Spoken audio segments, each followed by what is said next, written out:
आम बात और संधि बात की सबसे अच्छी औषधि गुग्गुल, जिसे गुगलू भी कहते हैं। मैं self Mukesh Kumar, BMS final year student. आज हम गुगलू के बारे में बात करेंगे। तो इसको एग्ज़ाम में 10 मार्क भी कभी कभी पूछ दिया जाता है, वैसे 5 मार्क में पूछना चाहिए।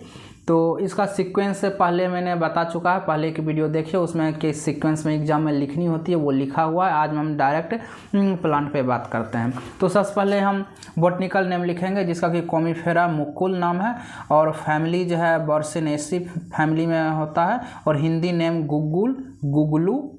पर्याय जो है जो व्याधि से रक्षा करे, गुग्गुल मीन्स जो व्याधि से रक्षा करे।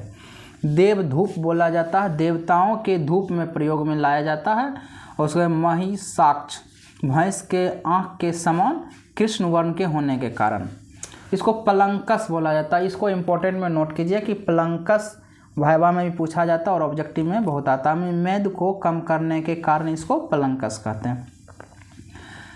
अब एक होता है पलंकसा, जो गोक्षुर को बोला जाता है। गन जो है इसको सुसूत जो है एलादी में रखा है, और स्वरूप जो है वृक्ष होता है, इसका छोटा वृक्ष होता है, 4 से 8 फीट ऊंचा होता है। शाखाएं कांटेदार होते हैं। पत्र जो है नीम के पत्र के समान एकांतर होता है और लटवाकार होता है। आगे अग्रभाग जो है दंतुर छार वाले होते हैं। पुष्प जो है 4 से 5 दलयुक्त रक्त वर्ण के होते हैं। इसकी फल की बात करें तो मांसल होता है, लंबे गोल पकने पर रक्त वर्ण के होते हैं। त्वचा जो हरिताभ पीत वर्ण कागज के समान लंबी चमकीली पतली परत निकलती है इसमें से, जिससे अमरूद में आप देखे होंगे कि पत्र ने ये त्वचा जो है निकलती है, उसी प्रकार इसका भी त्वचा निकलती है। इसका निर्यास प्रयोग में लाया जाता है। निर्यास मीन्स जो गम टाइप की, जो कोई भी तना अगर कट जाती है तो उससे गम निकलने लगता है, तो उसी को निर्यास बोलते हैं। वृक्ष की त्वचा पर घाव करने से एक प्रकार का तैलीय रालदार गोंद निकलता है, और इसी को इकट्ठा कर लिया जाता है, उसी का प्रयोग में भी लाया जाता है। यह गाढ़ा सुगंधित अनेक वर्ण वाला होता है, अग्नि में जलता है, धूप में पिघलता है तथा उष्ण जल में दुग्ध सदृश वर्ण का होता है। जाति की बात करेंगे तो इसमें भाव प्रकाश ने वर्ण के भेद से 5 भेद बताए गए हैं, जैसे महिषाक्ष, महानील, कुमुद, पदम और शास्त्रिकत। इसकी उत्पत्ति स्थान की बात करें, इसके पौधे सूखे पथरीले मैदान में अरब, अफगानिस्तान और भारत के सिंध राजस्थान में ज़्यादातर पाया जाता है। प्रशस्त गुग्गुल के लक्षण, मतलब अच्छा गुग्गुल अगर है तो उसका क्या लक्षण दिखेगा, तो अस्निग्ध होगा, मृदु होगा, पिच्छिल होगा, मधु अस्निग्ध, तिक्त, तनाव, पानी में घुलने वाला और मिट्टी और बालू में रहित गुग्गुल प्रस्तर माना जाता है। संग्रह काल जो है, इसको कब हम संग्रह करें तो सूरज के किरणों से पिघलकर ग्रीष्म ऋतु में इसके वृक्ष से निर्यास प्रचुर मात्रा में निकलता है। शिशिर और हेमंत ऋतु में जम जाता है, तब संग्रह इसे हम कर लेते हैं। केमिकल कंपोजिशन जो है इसका उड़नशील तेल, राल, गोंद पाए जाते हैं। और इसका रस पंचक की बात करें तो इसमें पुराना अगर है तो लघु रुक्ष तीक्ष्ण होगा, और नवीन है तो नवीन मीन्स न्यू। अस्निग्ध और पिच्छिल होगा। रस जो है तिक्त कटु होता है। विपाक जो है कटु है। वीर्य उष्ण है। प्रभाव से त्रिदोष हर है। और दोष कर्म की अब हम बात करेंगे कि दोष कर्म, फिर उसके हम प्रयोग की बात करेंगे। तो इसमें दोष कर्म जो है त्रिदोष हर होता है, और इसमें उष्ण होने के कारण वात का शमन करता है। वात शामक द्रव्य के में प्रयोग है। रुक्ष विशद होने के कारण यह मेदो हर भी होता है, और मेद से आवृत वात में विशेष लाभदायक होता है, क्योंकि इसमें वात रोग में जनरली हम लोग उपयोग करते हैं कि आम वात, संधि वात। तो कैसे वर्क करता है, तो कहता है मेद में से आवृत वात अगर है तो उसमें भी बहुत अच्छा काम करता है। तीक्ष्णता और उष्णता के कारण यह कफ पे भी कम करता है, मीन्स कफ को भी शमन करता है। अब अभियंतर देखते हैं, तो अभियंतर में क्या है, नारी व संस्थान में वात शामक होने के कारण वेदना स्थापन एवं नारियों के लिए बलकर होता है। पाचन संस्थान में कटु, तिक्त और सूक्ष्म होने से दीपन, अस्निग्ध सर होने से अनुलोमन भी करता है, और पित्त सारक, पित्त और उष्ण होने से यकृत उत्तेजक, अर्शोघन और कृमि घन होता है।